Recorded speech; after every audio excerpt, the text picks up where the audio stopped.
You know, about an hour ago, I decided I was going to finish this because I was like, oh, it must be close to the end of the mod. But my god, this is a long finishing sequence. I opened my eyes once more. I groggily grabbed my phone and turned the sync green on. 2:42 a.m. I let it fall back against my cabinet top. Its dim light slightly illuminates the room. Rather sluggishly, I start to get up. Once I'm out of bed, I just stand there for a bit. I must have woke up about 3 times after I dozed off. Even then, my limbs feel numb. Wiping my face with my hands, I make my way to the bathroom. I flick the light on and immediately head to the sink. I run the tap so that the water is as cold as possible. After a couple of minutes, I move my face closer towards the sink. As I splash the icy water against my face, I feel a chill shoot down my spine. Oh, well, at least I'm actually awake now. After I dry my face, I look up and meet my pale, unkempt, shaven reflection. Wait, did it say shaven or unshaven? Because it would... No, it is unshaven. I just missed it. I stare, and it stares right back. To some degree, I can hardly recognize the figure in the mirror. I slowly breathe out of my mouth. My subconsciousness takes over for the umpteenth time. Look at you. You're disgusting. Nothing but a shallow, miserable, disposable husk of the person you convinced yourself you were. Because in the end, you're still that same mopey little fucker you were years ago. I look down towards the bathroom drawers. I open one of the drawers. Peering into it, I notice some of Mum's old razors. Just break the plastic to get the blade out. Are you seriously that desperate to see Monica again? I slam the drawer shut and hold my eyes shut. I need to see her again. Yep, you're desperate. I look back up at my reflection. It stares back at me in disgust. Just leave me alone. Please. I need this. Of course you do. Sayorio's right. You have grown numb to this. Keep her name out your fucking mouth. Getting mouthy, eh? You've been doing that a lot lately, haven't you? Especially at Sayori. Just how the hell has she put up with you for this long? I bite my lip tightly. I begin to mumble to myself. Get out of my head. Please just get out of my head. My reflection simply laughs back at me and my pleas. The dry, crackling laugh echoes around the confines of the room. Eventually, though, aside from the faint noises emitting from the water pipes, it all falls silent. I start to step back from the mirror, my breathing slowly becoming more and more erratic. My fingers start to twitch. The voice in my head whispers to me, If you're going to do it, then hurry up. Get on with it. I then turn and head back to my room. My erratic nature throwing me off balance, I wobble my way to my desk. I managed to grab hold of the paper I had scrawled onto whilst I was awake after my initial rest. I wouldn't really call it a poem, it's more akin to the tangent of a man at war with his own... Though I couldn't that be said of most poets. My eyes frantically scan the scribbled lines written upon the paper until my eyes fixate on one line in particular. I repeat the line in its proposed scenario multiple times in my head. Quick, efficient, void of pain. In short, the out I'm looking for. The train station is only about 20 minutes away from the school. Better late than never, I suppose. Letting the paper drift out of my hands, I rush to get my jacket from the back of my door. I already ended up passing out in a shirt and some jeans late yesterday, so that's one step out of the way already. After zipping myself up, I get my trainers on and head towards the door. Before I head downstairs, I stand in the doorway for a brief moment. I process my intentions before casting any immediate doubt aside. What's the holdup? You said it yourself, you just need an out. So get on with it. Nodding to myself, I head downstairs and unlock the door. I step outside. It's quite chilly out, rather so for summer. Then again, it is the middle of the night, so it does check out. I close the door, not bothering to lock it. I turn to my left, and my eyes land on Sayori's house, focusing on her bedroom window. It seems her light is still on. I try to keep walking, but I can't keep my eyes off her window. For a moment, I swear I see a flash of coral pass by. Whether that's actually the case or a result of my lack of sleep, I'm not actually sure. What I am sure of, though, is the pit forming in my stomach, though it's not the usual sick feeling I've been getting for the past few weeks. I make an attempt to press on with my plan, but I just stand there, frozen in place, frozen in time. Minutes pass, each feeling like hours. Eventually, though, I bring myself to move once again, but I don't continue on my intended path. I end up rushing back inside. Despite feeling dizzy, I stumble my way into the kitchen. I lean against the kitchen counter, breathing heavily as a hot flush overcomes me. Just what the hell was I thinking? After a few more moments, I head towards the fridge. My head's towards the fridge. I open it and my eyes drift towards the glass bottles. Ah, I see how it is. You would rather drink your life away. I ignore my subconscious as I grab hold of a half-empty bottle of sake. I've never really been much of a drinker, but I guess that can change. I open the bottle and put it to my mouth. My nose catches a slight fruity scent. I take a swig and almost immediately spit it out. Fuck me, that's bitter. Christ, how can Mamoru drink that? I leave the bottle on the side for a little while. Soon enough, though, I pick it up and attempt to drink once more. The bitterness remains, but I manage to drink more of the bottle. It doesn't take me long to finish it off. I go to leave the now empty bottle on the side, but my grip ends up slipping. The glass scatters as the bottle smashes against the laminated flooring? I stare down at the mess shortly before heading back upstairs. I get up to hallway before I stop in my tracks once again. Multiple thoughts pollute my mind. The vast majority of them would concern those around me. Hell, they even concern me. The thoughts keep swirling as I make a quick detour into my bedroom. It's a quick trip as I retrieve the knife in my drawer. The same one I've used each time before. It's still stained by a slight bend of my dried blood and tears. I hold it up to my eye level, my breathing growing deep and shallow the longer I gaze at its steel blade. I return to the bathroom and lean in front of the mirror. My eyes fixate on the sink, and I'm occasionally flicking to and from the knife. It feels like my arm is just waiting for my brain to send the signal to send it on its way. Even now, I'm trying to resist that urge. Even though in my heart I know that a slip could merely be a moment or so away. It's just the question of when that moment would exactly be. I twirl the hilt around in my clenched palm. I breathe in and out as I try to contemplate every possible scenario. But it's like a storm in my head, with every thought reaching out and gasping for air.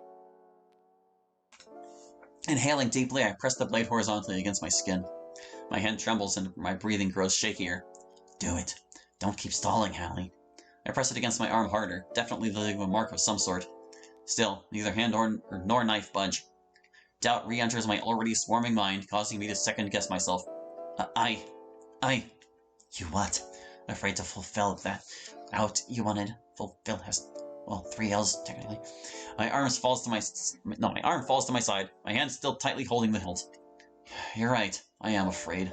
Afraid of losing everybody I've got here. Ah, yes, the same people you're pushing away by any chance. I'm silent for a moment. I know the voice is right. I just want to see Moni again. Is that too much to ask? Again with this Monica shit. How much more are you gonna keep going on about her? Stupid my question. It's always Monica this, Monica that. I love her, okay? But nothing, Hallie. Just come back down to earth and stop yelling at yourself in the mirror for once in your miserable life. She's gone. You need to move on. You were there when she got buried, Hallie. Stop being in fucking denial. I slam my fist against the mirror in rage over the voice in my head. That was the clearest it's ever been. Something then hits me. All these thoughts I've been having. Have I been vocalizing them all this time? I shudder at the thought. If I'm only noticing this now, just how long have I been like this? For as long as you've been hearing voices, Hallie. I look blankly at myself in the mirror. I'm exactly the voice previously described me. I'm exactly the voice previously described me, whatever. Well, rather, how I described myself. A husk. I then rest my hands on the cabinet under the mirror, relaxing my hands and letting go of the stained kitchen knife. And then, after what feels like forever, my eyes drift down to the drawers. I open the one I had earlier and pull out a small box. I lay it near the sink and frantically open it. The contents are a collection of razor blades and small plastic holders. After picking one out, I fumble with the plastic. Eventually, I'm able to free the steel from its feeble confinement. In my hands, I now have a small and surprisingly cold blade. My hands are trembling and sweaty, but I manage to hold on. I raise my left arm and stare down towards it, focusing on both my hand and forearm. My eyes trace my veins through my skin. It doesn't take long for me to put steel to skin, placing its edge just under my hand. The touch sends a small bit of bile up my throat. I close my eyes in hopes to quell any and all apprehension I may have. I breathe through my teeth as I press the furthest corner of the small blade deeper into my skin. I start mumbling incoherently for a moment until I start to whisper in full sentences. Come on, Allie. Just one swift, effortless slice. That's all it takes. Then you get to be with her again, just like you wanted. I bite the inside of my lip as I press the blade even deeper. I know I shouldn't be doing this. Christ only knows what Monica's thinking right now. I know I want to be with her again. And if this is the quickest way to achieve that, then to hell with waiting. My breathing and my heartbeat start to relax as I focus. Any hesitation is now expelled from my body. My slower heart acts like a metronome as I ready myself. Just one slice. I gulp, still holding my eyes shut. Just one slice. My hand shoots downwards onto my arm, downwards down my arm. My flesh shows slight resistance, but it ultimately proves futile. However, it doesn't stop there. It gets to a point where my hand feels like it's grown a mind of its own. And in the same vein, flesh becomes more acquainted with metal. I exhale, dropping the blade to the floor as I do so. However, I keep my eyes shut. Everything falls silent, aside from my soft breathing. That breathing suddenly stops as I feel something warm begin to trickle down my arm. I open my eyes and look down at my left arm. My eyes are met with a steady stream of crimson running down and dripping slowly onto the floor. The more I stare at the sea of cuts and slashes, the more my arm throbs and my chest soon grows tighter. It's okay. You've done this before, Hallie. You'll live, and that cut will heal. Like it always does. I tell myself that, but there's never been this much blood before. With curiosity taking over, I run a finger up the fresh wound. As I do, I breathe shallow breaths through my slightly parted lips. My fingers then stop just before my hand. Still curious, I prod where my vein would be. Doing so causes a bit more blood to spurt out, causing me to jump back a bit. I slowly start to hyperventilate. My quiet, hushed whispers, coupled with the sudden reality of the situation, bring me back down to earth. What have I done? My eyes start around the bathroom. The bandages are downstairs. Despite the sudden flurry of worries circling around my brain, my body still feels drained. Normally, in situations like this, you usually expect some form of adrenaline to kick in or something like that. But no, nothing of the sort happens. I'm just left dawdling towards the stairs. I make it to the top of the staircase and attempt to walk down, but I can't bring myself to walk. A hot flush overcomes me, almost bringing me to my knees. I yelp in pain and I look towards my arm. I'm losing more blood. At this point, some of it's even dripping onto the laminate floor. I bring myself back to my feet, and rather than heading downstairs, I head to my bedroom. I need to call someone. Weakly walking towards my desk, I pick up my phone. I hurriedly turn the screen on and go to my contacts. In a haze, I tap the most recent one. I put it up to my ear. It buzzes and buzzes, seemingly without an end. Come on, please pick up. Ellie? Sayori's tired voice fills my ears. What's going on? Sayori, I gulp. My voice is shaky. I fucked up. My eyes drift towards my wound. I remain silent, whilst the tone of Sayori's voice plummets into concern. She's been concerned ever since Monika's death, but this is probably the most concerned she's been. At this point, it's bordering on panic. I'm coming over! Her voice noticeably cracks. Call an ambulance.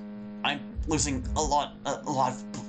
Another hot flush overcomes me and my phone slips from my faltering grasp. My body starts to shiver as I collapse onto my bed. I end up having to use the end panel of my bed to give me some semblance of support. My breathing becomes shallow and quicker for what feels like the millionth time in the last couple of hours. I suddenly hear the door open up from downstairs. Hallie! I try to get up from my bed, but my arms are feeling weak. As a matter of fact, my body is starting to feel numb. As soon as I hear Sayori rushing up, I try getting to my feet once more. Alas, it's to no avail. Hallie, what's going on? Oh my god, Hallie! What did you do? Her pained, borderline horrified expression burns itself into my mind as I freeze in place. My mouth drops slightly open, but nothing but my shallow breaths and a few hushed words come out. Sayori, I fall silent as I watch Sayori's eyes trace the crimson trail that had formed on my carpet, carried onto my bedsheets, and leads up to my partially drenched left arm. As her frozen eyes slowly return towards me, I look away and my eyes move towards the ground. A lump forms in my throat. I really screwed up now, didn't I? My voice cracks as I look back into Sayori's baggy sky blue eyes. Her eyes appear glassy, the initial look of disgust having started to shift into sorrow. I can only imagine what she's thinking. Someone she's known since she was a kid, barely holding on because of his seeming inability to move on. Surely one hell of a scene to walk in on. I shouldn't have asked you to come over. I'm sorry, I wasn't thinking clearly. Tears start to pour and my vision becomes more and more blurred. Even now, I still manage to hurt the ones I love. Guess I'm just doomed to keep doing that. As quickly as I look away, Sayori comes closer. She places a hand on my cheek, gently brushing away my tears with her thumb. I'm glad you did. I should have known it'd get this bad. That look in her eyes is one I'm more than familiar with. Please don't blame yourself for this. This is all on me. I gently grab hold of her hand and move it from my face. Sayori, don't. Her eyes look back onto mine and I fall silent once more. I can't tell whether it was because she might have known that or what I was going to say, or simply because I said her name, but her look was more than enough to hush me. My lip quivers. Where is your bandages? My voice comes out as a hushed whisper. They're in the kitchen. Sayori moves to my side. She proceeds to wrap one of her arms around my neck before hoisting one of mine around hers. Where are we going? We're going to get you wrapped up before the ambulance gets here. I thought leaving you up here on your own. Her fiery eyes and furrowed brow plead with me to follow her. I feel I should point out, this is absolutely not what you're supposed to do. You don't move the person. Bring the bandages to them. I then give a slight nod and then we start walking. We keep walking. I grasp onto Sayori tightly. For all I know, I could black out and collapse at any given moment. All the while, I swear my heart is slowing down. That's what it feels like anyway. My head starts to feel lighter as we near the stairs. Sayori soon lets me go, and I hold onto the banister for support. She looks back to me with a weary yet hopeful smile. Don't strain yourself, Hallie. Just take my hand. She holds out her hands. After a pause, I start slowly raising my arms towards her. However, I end up collapsing. I groan in pain. Hallie! Sayori rushes over to me and, despite some struggle, is able to pull me up into a sitting position. She keeps shaking me and asking me things, but I can't make out most of what she's saying. The world around me feels like it's slowly becoming nothing but blurs and muffled, indistinct sounds. I try to stammer out anything audible, but I can't. I can't tell if I'm convulsing, having a panic attack, or if I'm dying. Soon enough, I start feeling myself drifting off. In spite of that, Sayori somehow manages to come through. Please, Hallie. I don't want to lose you too. Despite my blurry vision, I can still make out her pleading expression.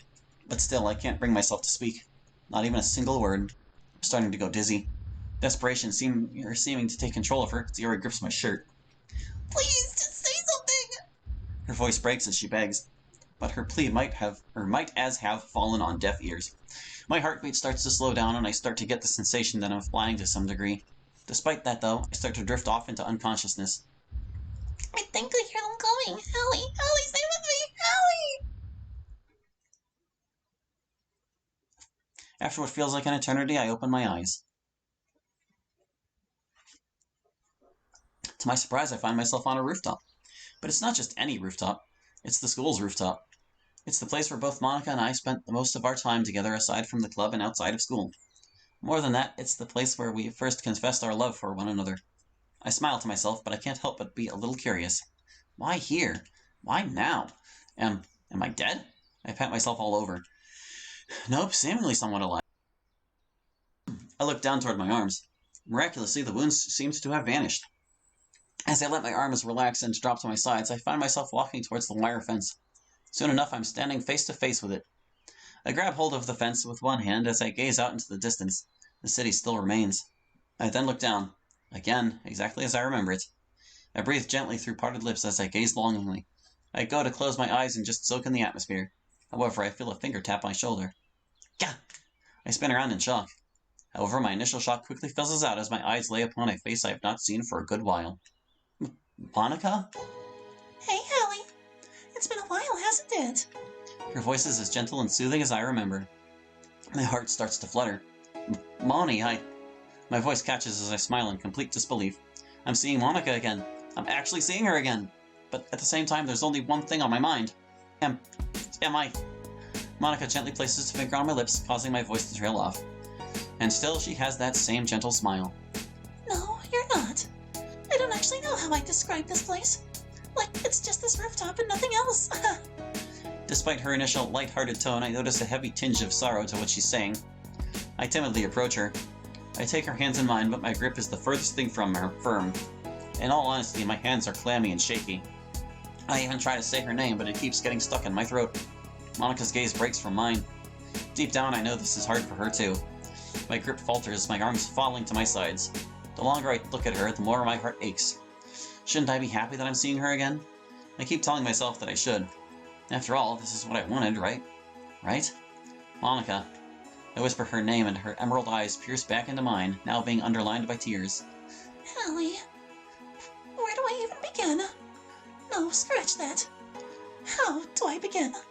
She struggles to keep her voice steady. My eyes start to sting due to tears of my own starting to form. There's so many things I want to ask. What happened after she got back from the last day I spoke to her? Can she see what's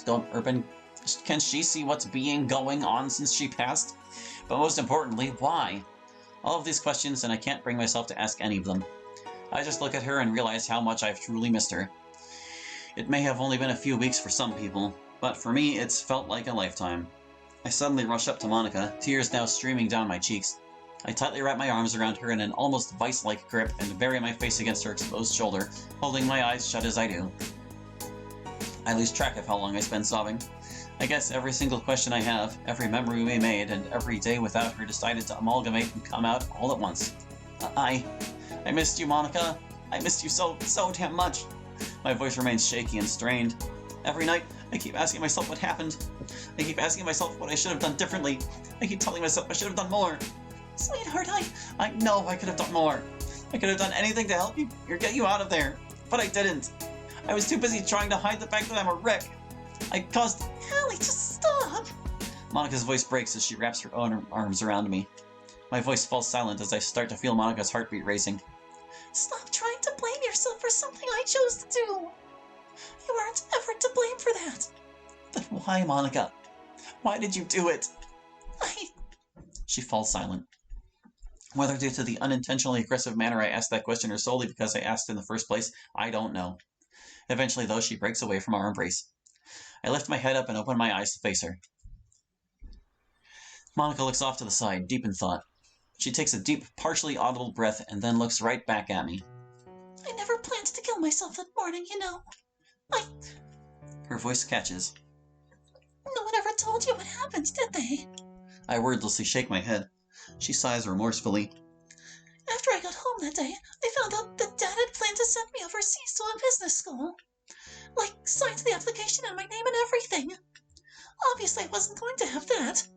We got into another argument. I accidentally broke my phone. And this time, he hit me. Her voice chokes. I sheepishly approach her, but stop dead in my tracks as soon as she opens her eyes again. My own father told me he never even wanted me. That's how bad it got. She clenches her eyes shut, possibly to stop herself from crying more than she already has. I just stand there in utter dismay. Monica, I'm speechless. Can I even tell her I'm sorry? She can tell me it wasn't my fault all she wants, but I can't help but still feel otherwise. I just wanted to get out of there. I wanted to run. I just wanted to see you again, Hallie. God, I felt so alone without you. She pauses and takes another breather. Still, I can't think of a single thing to say. She presses on. I didn't even sleep that night. I just stayed up, worrying about you and panicking about what I was going to do. When I woke up that morning, there was only one idea that came to my mind. Even if I did run off and stay at yours, it'd only be a matter of time till he'd show up. I already hurt you enough, Hallie. Hell, I've been doing it after I've gone. Please, Hallie. For the sake of your own well-being, forget about me. I already made my choice. Don't let me keep dragging you down.